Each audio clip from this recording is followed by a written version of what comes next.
시청자 여러분 안녕하십니까? VOA 뉴스투데이 시작합니다. 한때 한국 깃발을 달았던 유조선이 매각된 후 한국 항구를 떠나면서 당국에 북한을 다음 목적지로 신고한 것으로 나타났습니다. 이후 출항 허가가 내려진 이 유조선은 불과 3개월 뒤 실제로 북한의 유류를 나르는 등 대북제재 위반 핵심 선박으로 사용됐습니다. 첫 소식 함지아 기자가 단독 보도합니다. 현재 국제사회에서 가장 많은 대북제재 위반을 저지르고 있는 선적 위상의 유콘코어입니다. 유콘코어가 지난 2019년 한국을 기항했던 당시 한국해양수산부에 제출한 입출항 정보에는 차항지, 즉 다음 목적지가 북한을 의미하는 알파벳 코드 KP로 적혀 있고 차항지 항구 이름에는 한글로 북한 기타항이라고 적혀 있습니다.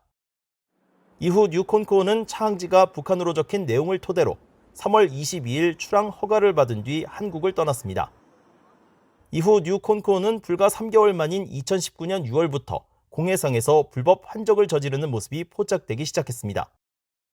2020년부터는 직접 유류를 싣고 북한 남포에 입항을 하는 모습이 보였으며 같은 해 중순에는 또 다른 선박의 이름과 등록 정보를 도용해 국제해상에 나타나기도 했습니다.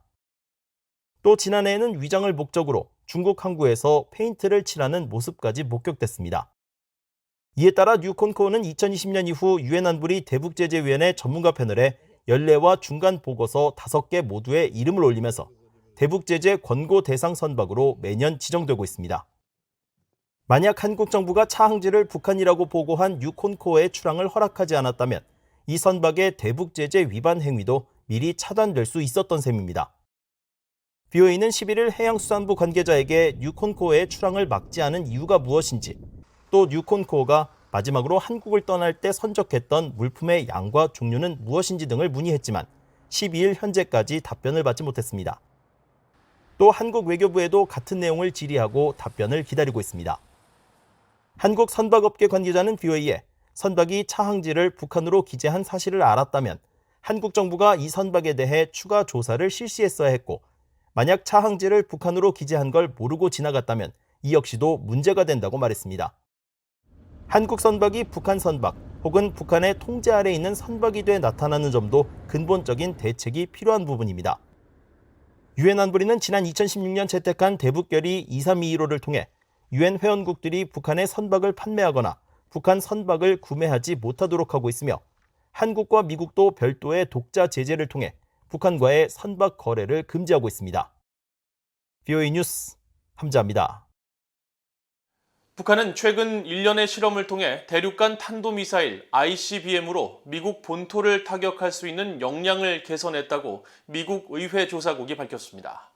하지만 북한의 ICBM 체계가 설계된 대로 작동할지 여부는 정확히 평가될 수 없다고 지적했습니다. 이조은 기자가 보도합니다.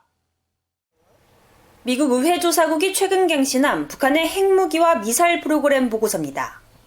보고서는 북한이 최근 실험을 재개한 대륙간 탄도미사일 ICBM 역량과 관련해 북한이 2017년과 올해 초 다시 한 1년의 실험을 통해 ICBM으로 미국 본토를 타격할 수 있는 능력을 개선했다고 평가했습니다. 하지만 북한의 이런 ICBM 체계의 신뢰도는 여전히 불확실하다면서 추가 실험 없인 북한은 물론 누구도 이런 미사일이 설계된 대로 작동할지 평가할 수 없다고 강조했습니다. 보고서는 북한의 미사일 정책의 핵심 요소는 기동성과 신뢰도, 효능, 정확성, 그리고 생존 가능성과 같은 특정 핵심 기능들을 개발, 확인, 입증하기 위한 계속되는 실험이라고 분석했습니다. 특히 화성 15와 화성 17 ICBM, KN-25 단거리 탄도미사일 등 북한의 최신 미사일은 기동성과 위력, 정확성을 입증했고 비행 중 요격이 어려운 특징을 갖고 있다고 평가했습니다. 그러면서 이런 특징들은 북한의 실험 프로그램이 탄도미사일 전력의 신뢰성과 효과, 생존성을 높이기 위한 것일 수 있음을 시사한다고 분석했습니다. 이어 북한의 실험들은 점점 더 큰 성공을 거두고 있으며 증대된 작전 훈련과 함께 북한의 영내 핵억지 전략의 신뢰도를 강화하기 위해 설계된 패턴임을 보여준다고 덧붙였습니다. 북한의 핵실험과 관련해선 한국 정부 소식통과 일반 공개 자료 분석을 인용한 지난달 언론 보도에 따르면 북한이 2018년 폐쇄했다고 발표한 풍계리 핵실험장 복구 징후가 관측됐고 북한은 플루토늄과 고농축 우라늄 등 핵물질 생산을 계속하고 있는 것으로 알려졌다고 덧붙였습니다. 보고서는 북한은 유엔 안보리 제재와 고위급 외교적 노력에도 불구하고 핵무기와 미사일 프로그램을 계속 진전시키고 있다며 북핵 미사일 프로그램 전반에 대한 기존의 평가를 유지했습니다. 특히 북한의 최근 탄도미사일 실험 등과 관련해 북한이 핵전투 역량을 계속 발전시키고 있음을 시사한다면서 이런 역량은 영내 탄도미사일 방어망을 피하기 위해 설계된 것이라고 지적했습니다.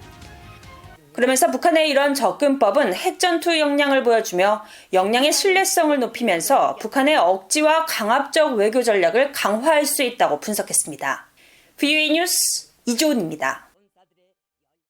한국을 방문한 롭 바우어 북대서양조약기구 나토 군사위원장이 서욱 한국 국방부 장관을 비롯한 한국군 고위 당국자들과 잇따라 만나 한반도 정세 등을 논의했습니다.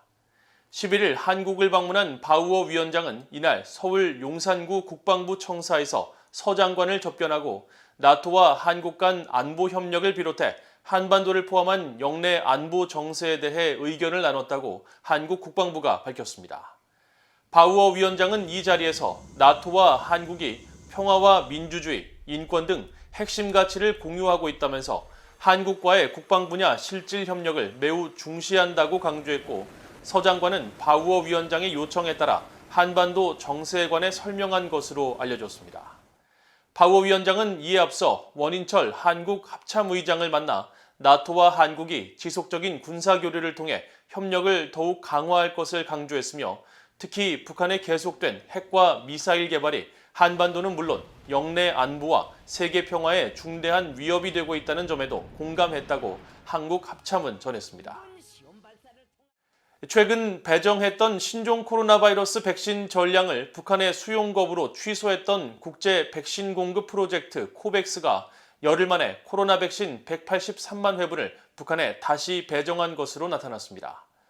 코백스의 11일 신종 코로나 바이러스 백신 마켓 안내판에 따르면 북한에 새로 할당된 백신은 182만 8,800회분으로 이는 코백스가 북한에 배정한 모든 백신을 취소했다고 밝힌 뒤 열흘 만에 다시 배정된 것이며 다만 어떤 회사의 백신이 배정됐는지는 확인되지 않았습니다. 코백스 측은 이날 이번 추가 백신 결정이 북한의 코로나 바이러스 백신 도입 결정에 따라 이뤄졌느냐는 VOA의 질문에 아직 확인해야 할 부분이 필요하다며 답신을 미뤘습니다. 앞서 코백스는 최근 북한에 배정했던 아스트라제네카 백신 128만 8,800회분을 모두 취소하면서 북한이 코로나 바이러스의 세계적 대유행에 대한 국가적 대응의 일환으로 백신 접종을 결정하면 향후 배분 계획을 통해 북한에 백신을 제공할 것이라고 밝혔었습니다. 그동안 북한은 아스트라제네카 백신과 관련해서는 수령에 필요한 행정 절차를 마무리하지 않았었고 시노백 백신은 코로나로 심각한 영향을 받고 있는 나라들에 재배정할 것을 권고해 사실상 거부 의사를 보였습니다. 북한 김정은 정권이 기독교 흔적을 지우고 미국 선교사들의 공로를 지속해서 왜곡하고 있다고 전문가가 지적했습니다. 외조부와 부모 모두 한반도에서 기독교 선교사로 활동한 가정에서 자란 윌리엄 브라운 미국 메릴랜드대 교수는 11일 VOA에 김정은 위원장이 최근 치적으로 강조하며 여러 번 찾아간 평양 보통강변의 경루동 고급주택구역은 과거 동아시아에 파송된 서방 선교사들의 자녀들이 공부했던 평양 외국인 학교가 있던 곳이라고 밝혔습니다. 브라운 교수는 또 한국 호남신학대학 설립자인 아버지 조지 톰슨 브라운 선교사와 어머니 메리 하퍼 브라운 선교사 모두 평양 외국인 학교 졸업생이라면서 1945년 해방 후 소련에 이어 김일성 전 주석이 1970년대까지 이 지역에 살았고 이후 딸인 김경희가 살면서 부지가 보존됐지만 이번 경루동 고급주택 건설로 흔적조차 사라지게 됐다고 말했습니다. 브라운 교수는 또 노동당 기관지 노동신문이 최근 선교사의 탈을 쓴 승량이라는 제목으로 미국 선교사들이 과거 환자를 상대로 인체 해부 실험을 하는 등 야수적인 만행을 저질렀다고 주장했지만 이는 모두 거짓으로 선교사들이 한국의 근대화와 의료 발전 등에 공헌한 것은 세상에 널리 알려진 사실이라고 강조했습니다. 이상으로 VOA 뉴스투데이를 모두 마칩니다. 시청해주신 여러분 고맙습니다.